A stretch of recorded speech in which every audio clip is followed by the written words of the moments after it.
I am standing on the lawn of the Rectory at St. Paul's School in Darjeeling in the eastern Himalaya of India, and this residence before me dates back to perhaps the 1820s and was the erstwhile home of Mr. Brian Hodgson, a British explorer, naturalist, and best known for having discovered a number of species which have subsequently come to be known as the Hodgson's frogmouth, the Hodgson's pipit, and many other birds that he discovered. Now, this grand residence of his in the eastern Himalaya was later sold to St. Paul's School, Darjeeling, an old British style Indian public school in the eastern Himalaya, and is now known as the Rectory, the residence of the Rector or the Headmaster of St. Paul's School, Darjeeling.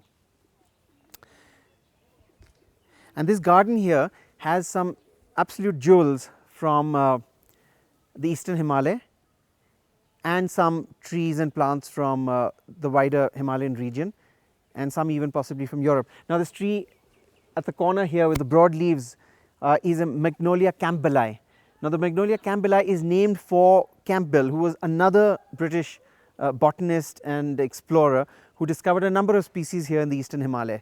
So, the Magnolia campbellii could have white flowers or it could have pink flowers. This particular specimen has the most gorgeous white large flowers, and this grows wild in the region of the Singalila National Park in the hills of Sandakphu, a little higher and beyond from here. A high vantage point on a ridge that overlook both the Kangchenjunga and the Everest ranges in Nepal and the rest of India. So, that is the Magnolia campbellii, and all these trees here around it are rhododendrons.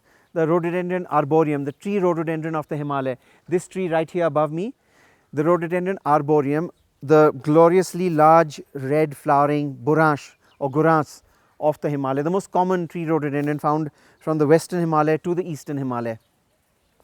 And of course, these flowers here, these are the ubiquitous garden foxglove or digitalis found from Europe and introduced into the Himalayas, garden flowers really. And for me, this journey to the Rectory and St. Paul's, Darjeeling is a particularly nostalgic, sentimental journey, because I grew up here. I was I joined St. Paul's School as a student in class 1 at the age of I think I was 5 when I first came here, and I was here for a good 7 or 8 years. So, my finest young years, formative school years, were spent right here in this house at the Rectory, where my father was the rector of St. Paul's School.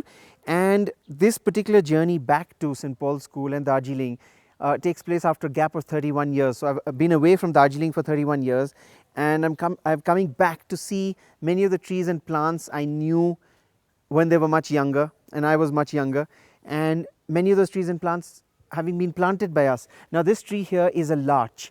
The larch of the eastern Himalaya, we brought this from North Sikkim and planted it here. It is probably the only specimen of larch found in West Bengal and the higher hills of Darjeeling, and it seems to have done rather well.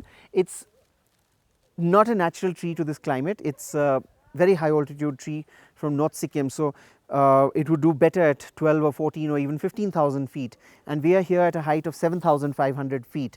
So, the larch is at perhaps half its ideal altitude, but it survived and it is doing reasonably well 35 years later. And I was just reminded by the lady who works here in the house, who was the caretaker and who helped bring me up, that this particular tree here was planted by me when I was a child. This is a Cryptomeria japonica.